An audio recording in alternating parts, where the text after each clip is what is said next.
Okay, so I know it's been a while, and I know I've been taking a bit of my sweet time to go ahead and make one of these videos, but I had to wait for my internet to get done and all this other crazy stuff, so that's why it's been taking a while, but it's about time.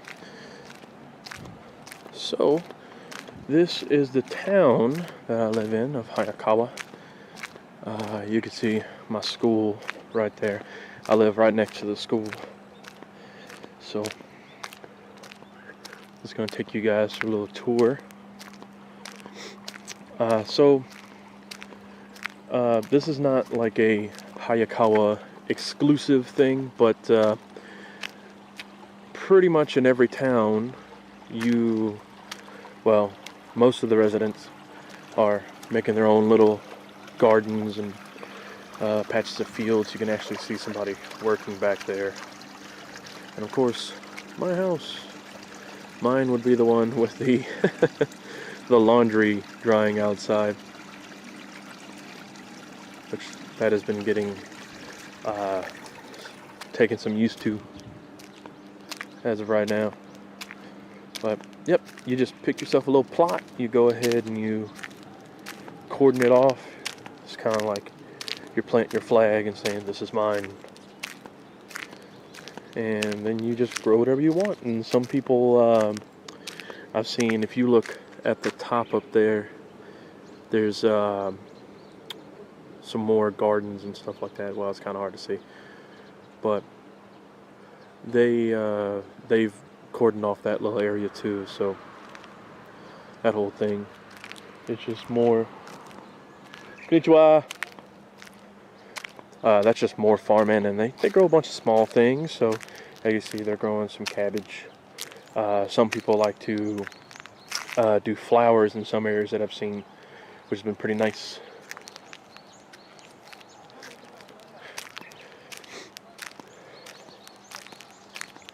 Now, my town is not very big. My town is actually pretty small. But the thing is, like, the whole city is made up of multiple little towns up and through. So this one's just mine. There's the cafe. So if I need something and I don't feel like driving 20 minutes, which I will make a video of me driving down the mountain at some point. That will be a pretty long little video. But yeah, if I ever want like a Coke or something like that. And even then, I don't even need to go into the store, because they have those wonderful vending machines, which we're going to go up and look at one in a little bit. But right now, we'll just do a little tour. Let's see. Yeah, we'll walk through the town first. And the theme of this town, as I've figured out as I've walked around quite a bit, left, right, back, front, is running water. Yeah. So there's always really good drainage. The sound of water is always near, mainly because of that river. But yeah, running water is kind of the theme.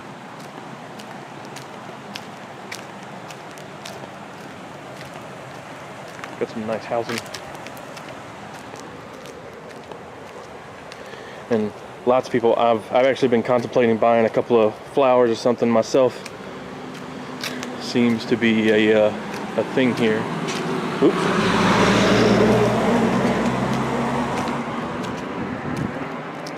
Just to have a little bit of a green thumb every now and then.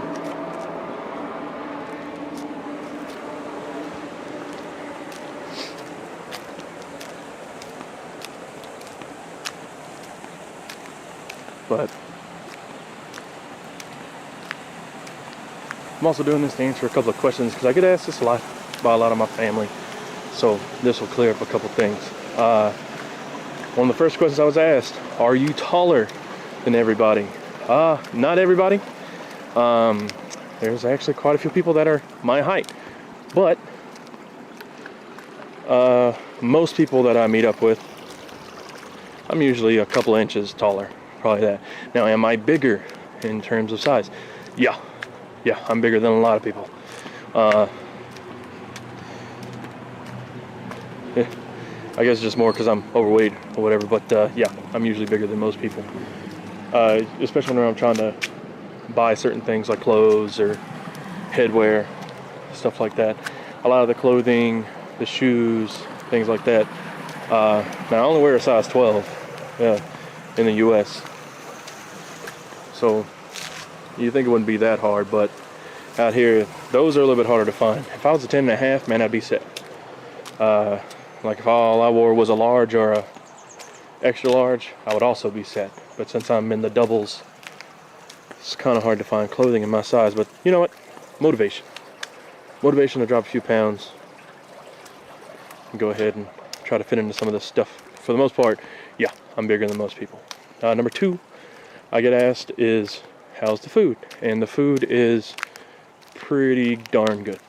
I have to say, there's only a handful of things that I've eaten that I wouldn't mind not eating again.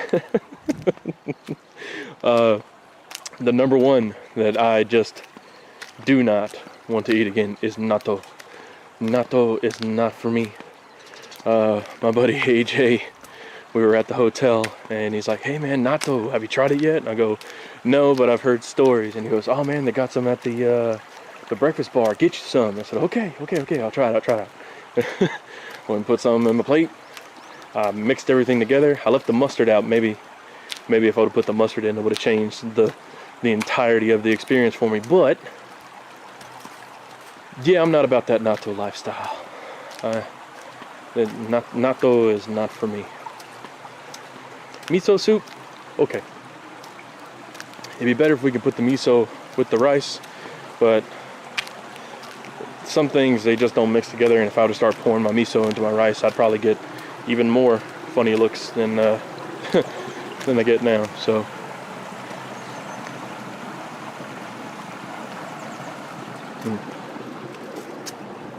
but I said one of my goals was to eat some real ramen, which wasn't that hard because there's like a ramen place every 5 feet or so. But yeah, real ramen is where it's at. That out the box thing is a no-go compared to the real stuff. You see, they got a bamboo forest kind of set up right there.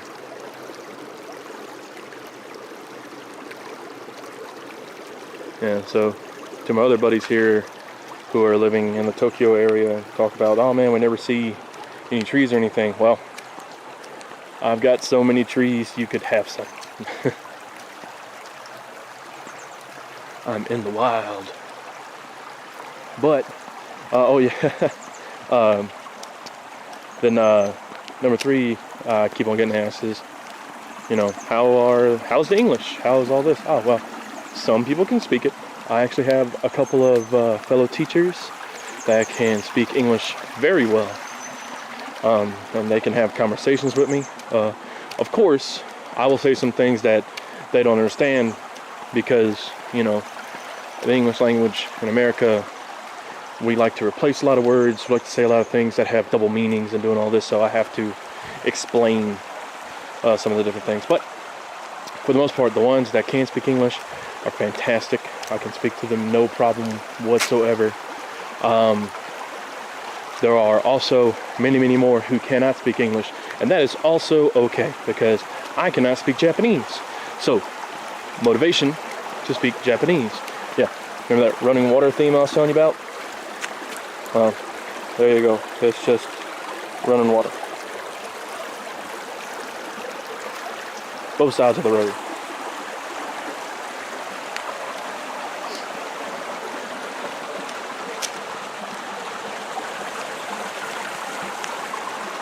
I mean, it's kind of soothing at night though, because even whenever I turn on a movie or something like that, I can't have the sound up too loud because the walls are paper thin. So it's really easy to hear stuff going on in the other room. But the sound of the river or the running water is a constant; it never stops. So it's actually good white noise to fall asleep to. It's not that bad. But back to the initial point. Yeah, it's really good motivation for me to learn some Japanese. Now, right now, I've barely scratched the surface. I've learned some very particular phrases that I should know, like Nihongo wa hanasemasen, which basically I'm saying I don't speak Japanese, and of course I usually follow up with sumimasen or gomen nasai, which is I'm sorry, excuse me, things like that. But I have picked up quite a few words.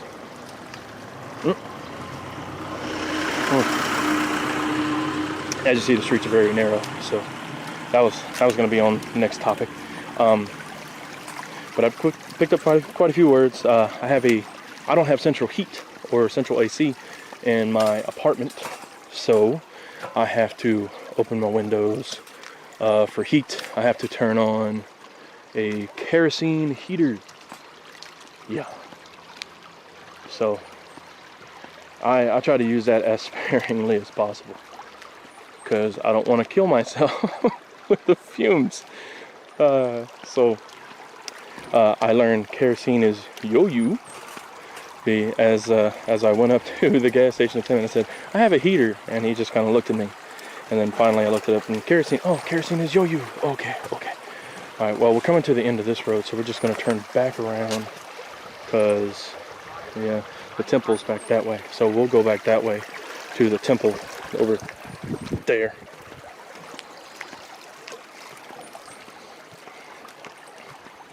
But yeah, anytime that I do get somebody who either doesn't know English or only knows a very, very tiny amount, the adage of hand gestures. Oh, hand gestures are fantastic. And I haven't met anybody yet, even if they cannot speak English whatsoever, that has not tried to help me. They've been super helpful anytime I've asked. I dropped my glove one time at the train station. There's just tons and tons of people running around. I didn't even know I dropped one of my gloves, and this girl grabbed it and ran up and gave it to me, and she was so nice, and I was like, oh, that's so sweet. Thank you. But I got something in my shoe. Sorry. But yeah, I mean, it's really nice to see people try to help me out, even though, you know, there's the language barrier right there. Oh my God, what is that in my... What? I stepped on something. Oh well, wow. Ooh. Alright, but yeah. Like, super nice. I haven't met anybody yet that I was kind of like, oh, that dude, he was butthead or anything like that. It's been pretty nice. Everyone's tried to help me anytime that they can. Oh, that's what it is. I gotta... Oh, well, let's do this real quick. But, yeah, it's been really nice talking with everybody.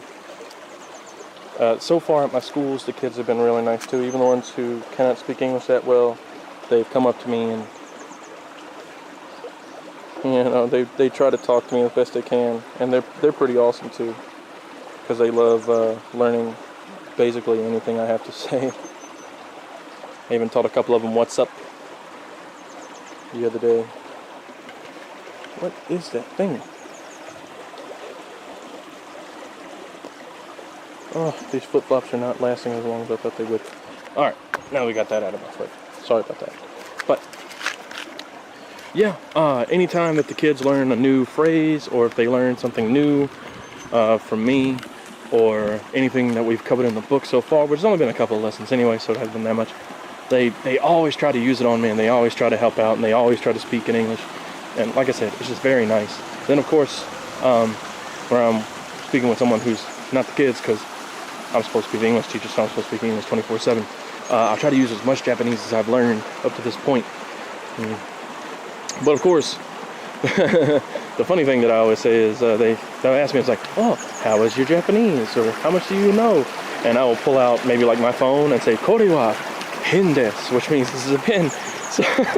So they know exactly where I'm at in my Japanese learning.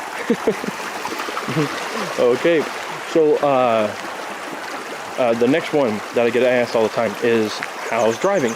Driving is the exact same thing as it is back home. The difference is you just gotta drive on the left side instead of the right, because America wants to be rebels, and of course we don't want to do what everyone else does, so we're going to drive on the right side of the road. Well, it's literally the same thing. All the signs, of course they have Japanese written on most of them, but it only took, like, I flipped through the book just to look at the signs, because they gave us a driving manual. And I mean, the signs are easy to understand. None of this is really hard. All you got to do is drive on the left side. Got to keep them statues warm. But yeah, I have to. The main thing that I keep messing up, for me personally, is I keep trying to get in on the left side of the car. I keep forgetting. Right side is the steering wheel. Left side is passenger. Well, I keep trying to get on the left side. It's habit. It's hard to break habit. Same thing as saying God bless you. They don't have that in this culture. There's no Japanese equivalent of, hey, you sneeze, God bless you. So whenever I do that, it basically falls on deaf ears, but habit is habit. That's just kind of how it is. But as you saw a little bit earlier, yeah, that truck, the roads are really small. They're not big. It really benefits to drive that small car that I have. So it works out for me. Oh, the koi pond's dried up. Okay, so we'll just keep going on. There have been a few times driving down the mountain that have gotten a little scared, mainly because whenever you look over the side of the mountain, if you go off, you're dead. So yeah, I'm trying to make sure I go only the speed limit, which is not that fast, and it shouldn't be, because some of these turns are ridiculous, as you'll see. And right now we're coming up on the temple, which is also the funeral sites.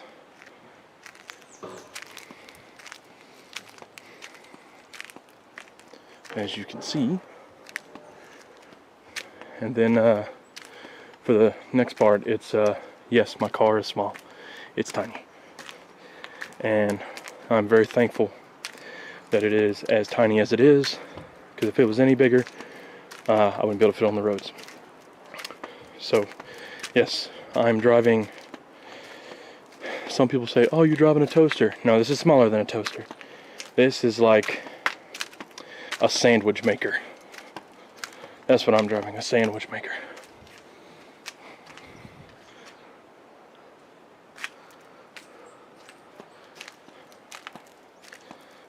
But yeah, a sandwich maker with some wheels on it. That can't accelerate that fast, but it can go pretty fast once it's done accelerating. So, oh yeah, getting used to kilometers instead of miles and feet is also a big thing, because they use centimeters.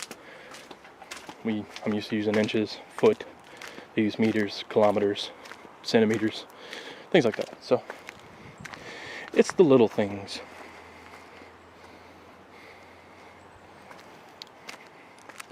Then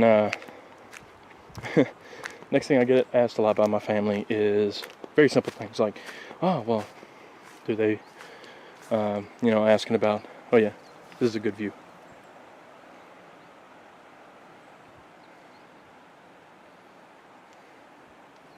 Now my camera skills suck, but this is a pretty good view. You see the mountains and the sun breaching over the top. And I hope that'll answer the question of, can you see Mount Fuji? Nope. No, I cannot. Mount Fuji is around here somewhere. Just, I can't see it. There are far too many other mountains surrounding me for me to be able to see Fuji. Fuji-san. Cannot see him. But on the train rides, at certain points, I can see Fuji-san. And at one point, I will go walk Fuji-san. Hopefully with some friends. So I had to walk Fuji-san by myself. that's a little bit of a scarier endeavor. Yeah, and this is the back end of the little bamboo forest that I was showing you. Not much of a forest, but you know, it's enough.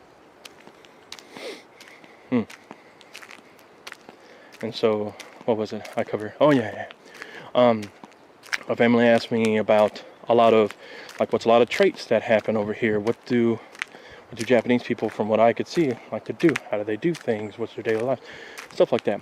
Well, a few things that I've noticed that stick out to me, that whenever they do construction work over here, now they've already done, since I've gotten to my apartment 2 weeks ago, they have done at least 5 construction jobs somewhere around my town. They were doing one just now that we kind of turned around on because I didn't want to impede on them, which could be something basic like laying down new blacktop, or like putting in a power transformer or change something out. But they do that work ASAP. There is no fooling around.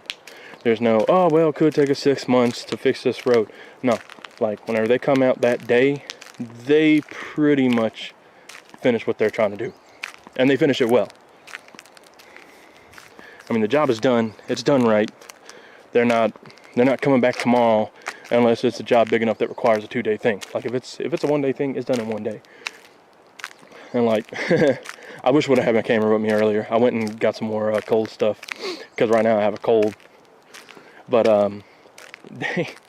they were just napping on the side of the road because it was just break time. I guess it was lunchtime. And so as I drove by, there's some dudes that had their book bags and stuff laid out, and they would just pass it on the side of the road, chilling out, waiting until their break was over. Which, I mean, I can't even tell you the last time I've seen anything like that back home, to where the dudes are working on their jobs so much that they're just crashing out on the side of the road so they don't have to worry about their jobs. Then the next one is the food.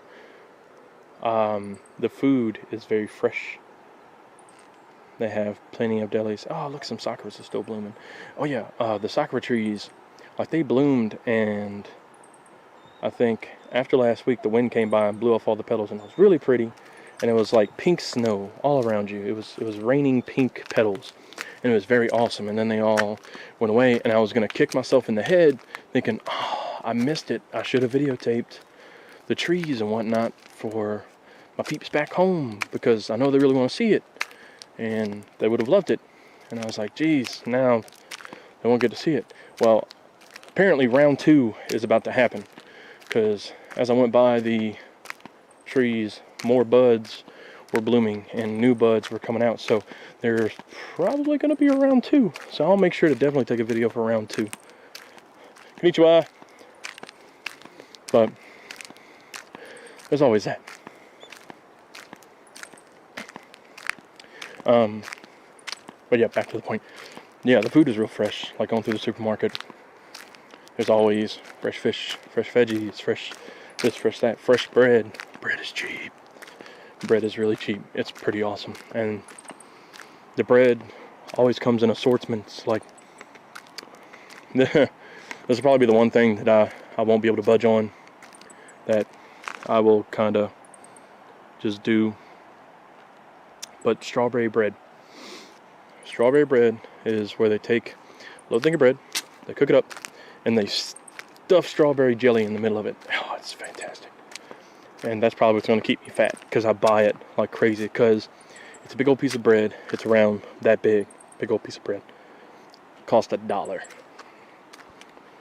And I could literally live off of those and just catch the worst case of diabetes, because they are just that delicious. And they fill them with other things too: strawberry, blueberry, custard, cream, chocolate, red bean paste, which red bean paste, it's okay, but it's kind of not my style.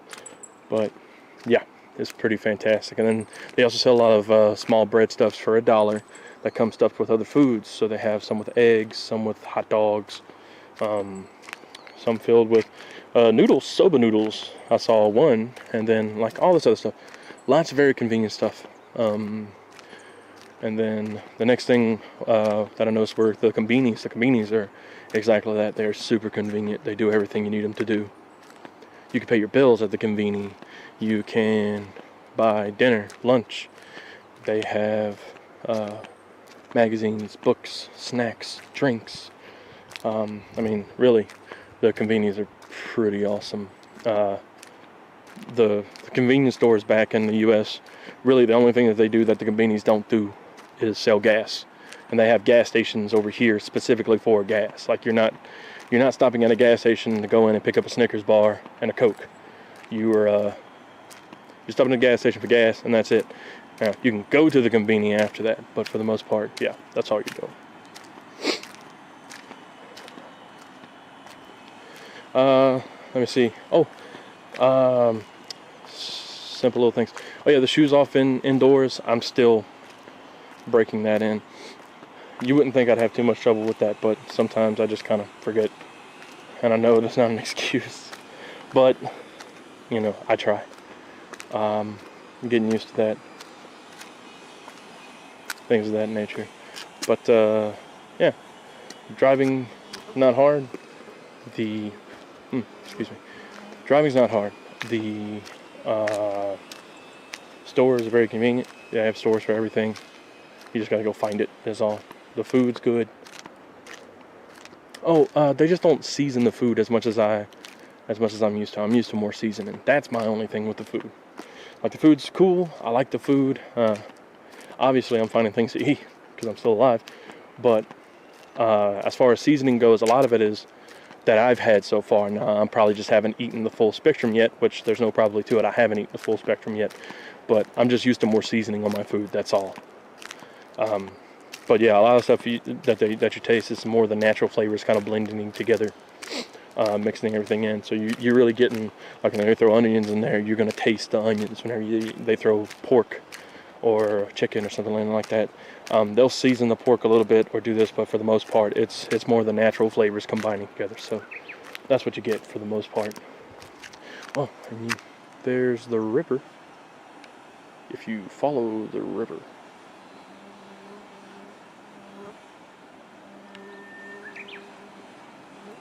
Yeah, the river's pretty nice.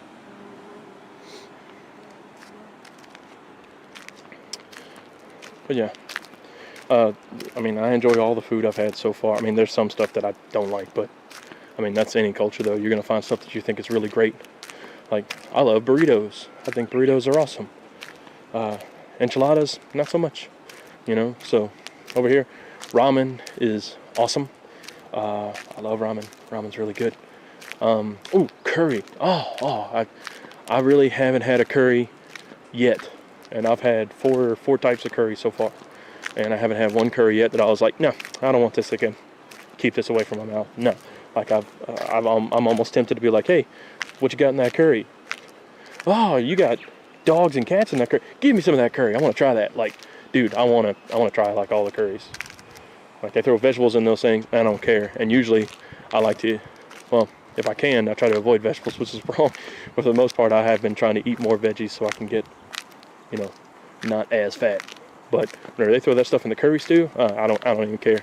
You can put human body parts in that thing, and I'd probably be like, dang, this is some really good curry.